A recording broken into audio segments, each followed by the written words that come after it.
ओम शांति। 4 सितंबर 2023 की साकार मधुर मुरली है।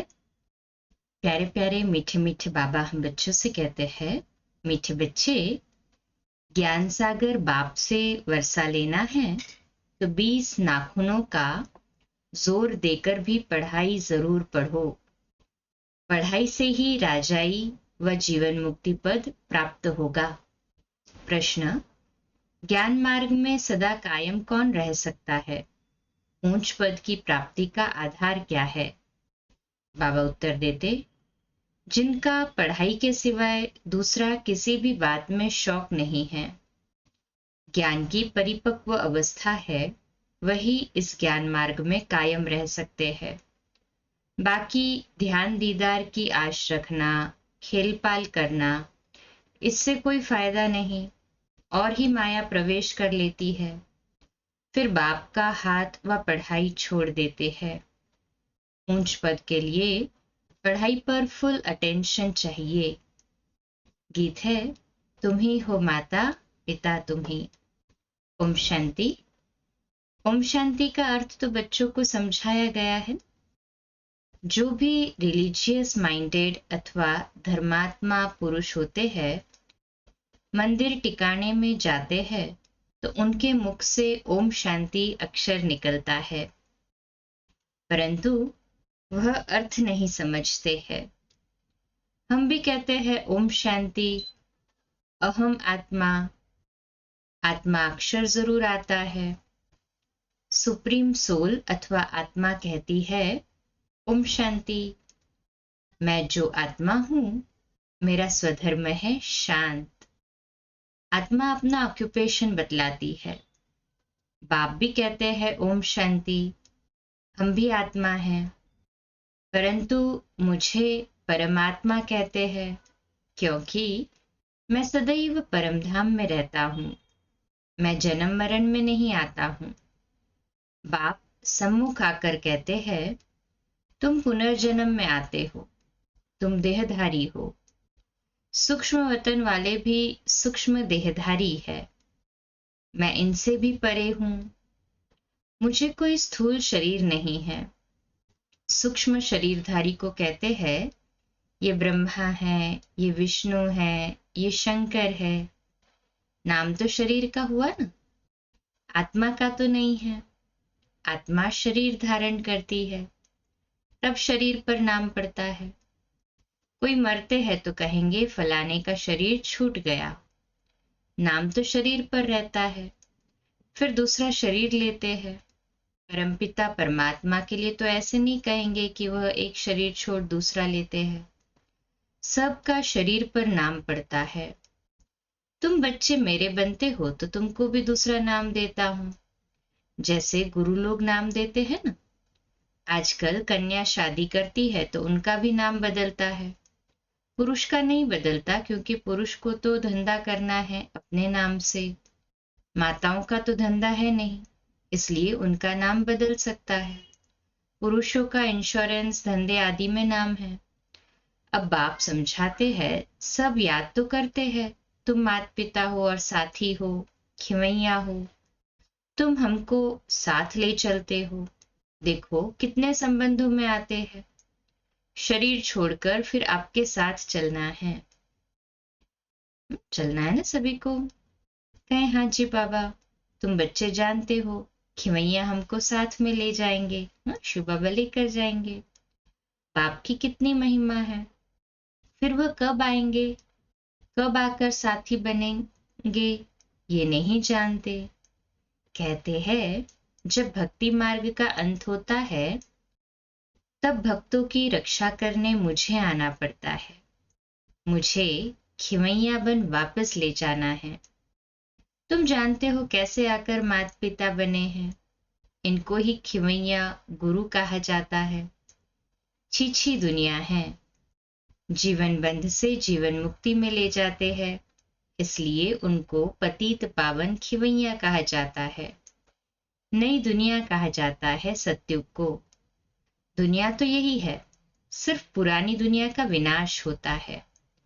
जैसे पुराने घर में रहकर नया बनाए, फिर पुराना घर छोड़ा जाता है, छोड़ना होता है ना फिर पुराना जब नया होता है तो।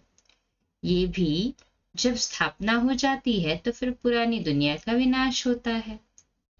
त्रिमूर्ति का भी अर्थ समझाया है। ब्रह्मा द्वारा स्वर्ग की स्थापना करना ये परमपिता परमात्मा का ही काम है, उन्हों द्वारा कराते हैं, क्योंकि परमात्मा तो करन करावनहार है। बाप आकर सम्मुख समझाते हैं। ब्रह्मा द्वारा सहज राजयोग और ज्ञान तुम ब्रह्मा मुख वंशावली को बैठ सिखलाता हूं। भविष्य 21 जन्म के लिए तुम सो देवी देवता पद पाएंगे, नंबरवार पुरुषार्थ अनुसार। तुम जानते हो हम माता पिता से पढ़ रहे हैं, यह है ही ईश्वरीय विश्वविद्यालय। अगर पढ़ाई को छोड़ देंगे तो समझा जाएगा कि इनकी तकदीर में नहीं है। स्कूल तो चलना ही है ना। बाबा आकर इस ब्रह्मा तन द्वारा पढ़ाते हैं, तो बच्चे भल कहाँ भी हो, किसी भी सेंटर पर हो, जानते हो ज्ञान सागर पारलौकिक परमपिता परमात्मा से हमको जीवन मुक्ति अथवा राजाई का वर्षा पाना है। अगर हम पढ़ाई छोड़ देंगे तो वर्षा पा नहीं सकेंगे। बाप तो आए हैं साथ ले जाने के लिए ना। नई दुनिया स्थापन हो जाएगी, फिर सबको खिवैया ले जाएंगे। तुम खिवैया को भी जानते हो, और जिन द्वारा स्थापना विनाश पालना कराते हैं इन्हों को भी तुम जानते हो। फिर इस पढ़ाई से जो लक्ष्मी नारायण बन राज्य करते हैं उनको भी तुम जानते हो। समझते हो हम बरोबर इस पढ़ाई से राजाई पद प्राप्त कर रहे हैं। जितना जो पढ़ेंगे, पढ़ाई नहीं पढ़ेंगे तो पद भ्रष्ट हो पड़ेगा। यह है राजयोग की पढ़ाई। बहुत बच्चे पढ़ाई पढ़ते पढ़ते थक जाते हैं। नहीं पढ़ना माना थक जाना, कहते हैं बस आगे हम नहीं पढ़ सकते हैं। इस पढ़ाई में तो खर्चे की तो बात ही नहीं है। उस पढ़ाई में गरीब बेचारे पढ़ाई का पैसा नहीं दे सकते हैं तो पढ़ना छोड़ देते हैं। परंतु जिनको पढ़ाई का अच्छा शौक होता है तो गवर्नमेंट को अप्लाई करते हैं कि हम पढ़ना चाहते हैं, परंतु पैसा नहीं है। फिर इनको गवर्नमेंट पैसा देती है, स्कॉलरशिप देती है उनको।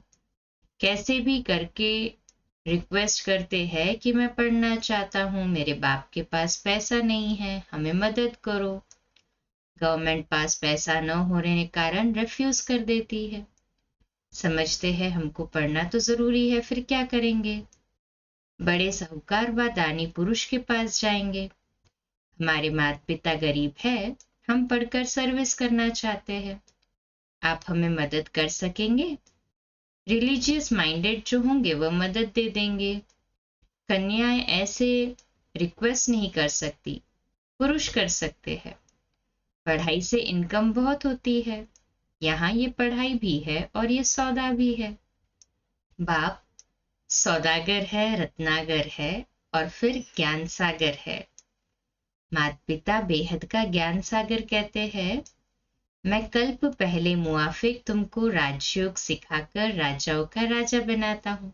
बन रहे हैं ना सभी? कहे हाँ जी बाबा। सब पॉइंट्स धारण करनी है। बालिक बुद्धि अच्छी रीति धारण कर सकते हैं। बुद्धि पर ही सारा मदार है।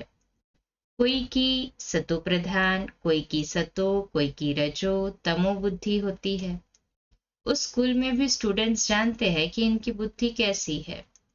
सतो प्रधान बुद्धि वाले पास विद ऑनर होते हैं। जो सतो प्रधान बुद्धि वाले वो पास विद ऑनर होते हैं, उन्हें मॉनिटर आदि बनाते हैं, स्कॉलरशिप भी मिल जाती है। ये फिर बेहद का स्कूल है। इनमें भी सतो रजो तमो बुद्धि है। यहाँ मर्तबा एक ही है, ये है ही राजयोग। ईश्वरीय पढ़ाई एक ही है।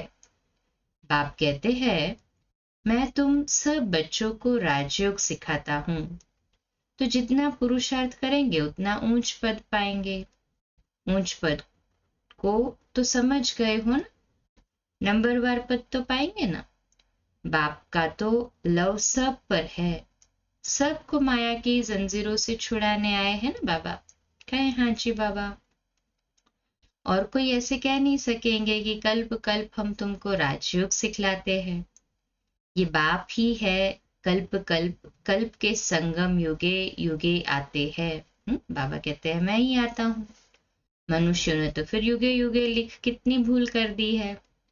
बाप कहते हैं मैं पतित पावन हूँ, मैं आता हूँ तुमको पावन बनाने। कलयुग अंत और सतयुग आदि के संगम पर इस समय बाबा आया हुआ है, अच्छी रीति पढ़ना है, विनाश भी होने वाला है। 20 नाखून का जोर देकर पढ़ना है, हिम्मत दिखानी है, पढ़ाई नहीं छोड़नी है। जो पढ़ाई छोड़ देते हैं वह नापास हो गिर पड़ते हैं। बच्चों को सावधानी मिलती है, कोई भी काम व क्रोध का व लोभ मोह का भूत नहीं आना चाहिए। दिल दर्पण में अपने को देखते रहो, मैं लायक हूँ लक्ष्मी को वरने के। नारद का भी एक मिसाल लगा दिया है। भक्त तो तुम सब हो ना। भक्ति मार्ग में मेल्स में नारद उत्तम गाया हुआ है और फीमेल्स में मीरा, वह है भक्ति मार्ग। ज्ञान मार्ग में फिर देखते हो मम्मा बाबा का नाम बाला है, फिर उनकी विजय माला भी बनाई हुई है। सिमरन उनको किया जाता है जो सुख देते हैं, उसका यादगार बनाते हैं। अभी उन्होंने क्या किया, कोई ने करके कॉलेज खोल, दान पुण्य बहुत किया, और क्या करेंगे। फिर फिरंगियों से अंग्रेजों से राज्य ले, कांग्रेस ने राज्य किया। बाप कहते हैं ये तो रुण्य के पानी अर्थात कि मृग तृष्णा मिसल राज्य है। भल कितने भी सुख है, परंतु यह है सब रुण्य के पानी मिसल। बाहर का भक्का बहुत है। ये साइंस भी 100 वर्ष चलती है। ये दादा जब बॉम्बे में सर्विस कर पर था तो ये बिजली टेलीफोन आदि कुछ नहीं था। अभी साइंस ने कितना कमाल किया है। अभी बाकी थोड़े वर्ष है। साइंस का घमंड 100 वर्ष से शुरू हुआ है। सतयुग के 100 वर्ष में तो पता नहीं क्या कर देंगे। वहां इन सब चीजों में बल रहता है जो तुम यहाँ ले जाते हो। अखंड अटल सुख शांतिमय राज्य करने के लिए तुम बल ले जाते हो, तो पढ़ाई पर इतना अटेंशन देना चाहिए, इतना पुरुषार्थ करना चाहिए। तुम जानते हो इस माता पिता से सुख घनेरे मिलते हैं, फिर अगर चलते चलते छोड़ देते हैं तो गोया सुनते ही नहीं। न सुना जाकर अपने धंधे दोरी में लगा तो खलास। हाँ, सुना नहीं, धंधे दोरी में लग गया तो खलास। जो पाया सो पाया। हाथ छोड़ने के बाद फिर माया तो एकदम हप कर लेती है ना। गज को माया ग्राहा ने हप कर लिया, ये तो होना ही है। तुम देखते भी हो कैसे अच्छे अच्छे बड़े बड़े निमंत्रण देने वाले, सेंटर खोलने वाले भी पढ़ाई को छोड़ देते हैं। कहेंगे रामानुसार इनकी तकदीर में इतना ही था। फिर उनका क्या हाल होगा। माया एकदम खा लेती है। कितने खत्म हुए।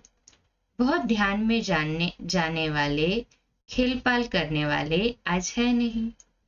ये ध्यान दीदार की आशाएं कभी नहीं रखनी चाहिए। Double underline. आशा रखते हैं तो आशा में विघ्न पड़ जाते हैं। माया के भूत भी प्रवेश कर लेते हैं। ध्यान का कितना पार्ट बजाते थे। जो 5-7 रोज ध्यान में बचपन के पार्ट में रहते थे, महारानी बन जाते थे, वह आज है नहीं। इससे तो कोई फायदा नहीं। ध्यान से कोई प्रालब्ध तो नहीं मिलेगी, उससे फायदा नहीं है। ज्ञान की परिपक्व अवस्था वाले ही कायम रह सकते हैं। कभी भी ध्यान में जाने की आशा नहीं रखनी चाहिए। बाबा जो पढ़ाते हैं वह धारण करना है। जितना पढ़ेंगे उतना ऊंच पद पाएंगे। तुम बच्चों को याद रखना है कि हमको परमपिता परमात्मा पढ़ाते हैं। याद है ना सभी को। कहें हाँ जी बाबा। हम पढ़कर 21 जन्म के लिए ऊंच पद पाते हैं, फिर हम ही पूज्य से पुजारी बनते हैं। जो ब्राह्मण कुल के बनते हैं वही ऐसे कह सकते हैं, दूसरा तो कोई कह न सके। भारत का ही खेल बना हुआ है ना। तुम कहेंगे हम पूज्य सो देवी देवता बनते हैं, पूज्य ही फिर गिरकर पूरे 84 जन्म लेते हैं। बच्चों को ये सब मालूम है। शिव बाबा का ऑक्यूपेशन भी तुम जानते हो। सेकंड में निश्चय से तुम वर्षा ले सकते हो। कहते हैं हम ईश्वर के बने हैं, फिर ईश्वर को फारगती देना वंडर है। स्कूल में पढ़ते हैं, अच्छे नंबर में पास हुआ तो उनको सपूत समझा जाएगा। स्टूडेंट अपने को भी सपूत समझेगा। बाप और टीचर भी कहेंगे ये सपूत है। ये तो बाप टीचर गुरु एक ही है। बाप भी है, फिर टीचर बन हमको पढ़ाते हैं, फिर साथ भी ले जाएंगे। बाप कहते हैं हम साथ इकट्ठे चलेंगे। तुम्हारी ज्योति बुझ गई थी, अब जग रही है।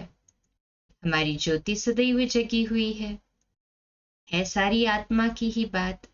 तुम जानते हो हम आत्मा अशरीरी आई, फिर अशरीरी हो जाना है। हमारा खेल पूरा होकर फिर रिपीट होना है। ये तुम बच्चों की बुद्धि में समझ है। तुम माता पिता, गायन है ना ये, तुम्हारी पढ़ाई की कृपा से हमको कितने सुख घनेरे मिलते हैं। है ना, तुम माता पिता हम बालक तेरे, तुम्हारी कृपा से सुख घनेरे। ऐसे माता पिता को कभी भूलना छोड़ना नहीं चाहिए। बाप कहते हैं ऐसे माता पिता बाप दादा को जो तुमको इतना वर्षा देते हैं, चिट्ठी लिखते रहेंगे तो बाबा समझेंगे, याद करते हैं। बाबा की तो रोज याद प्यार जाती ही है मुरली में। बच्चों की चिट्ठी देरी से आएगी तो समझेंगे, पूरा याद नहीं करते हैं। बाप को तो लिखने की दरकार नहीं है, बाप की तो रोज मुरली जाती है। याद प्यार बाबा देते हैं, वह तो जागती ज्योत है। बच्चों को समझाते हैं पत्र जरूर लिखते रहो। अनन्य बच्चों की फिक्र नहीं रहती है। हिलने वालों को सावधानी दी जाती है। भूल नहीं जाना, पढ़ते रहना। समाचार तो बाबा के पास सब आते हैं ना। रजिस्टर में नाम दाखिल रहता है। पूछते हैं ये बच्चा एब्सेंट क्यों है। रोज एब्सेंट रहते तो समझा जाता मर गया। बाबा पूछते हैं फलाने बच्चे का कोई समाचार नहीं आया है, तो लिखते हैं फलाना अभी आता ही नहीं है, संशय बुद्धि हो गया है। अच्छा, आगे चलकर शायद निश्चय बुद्धि हो जाए।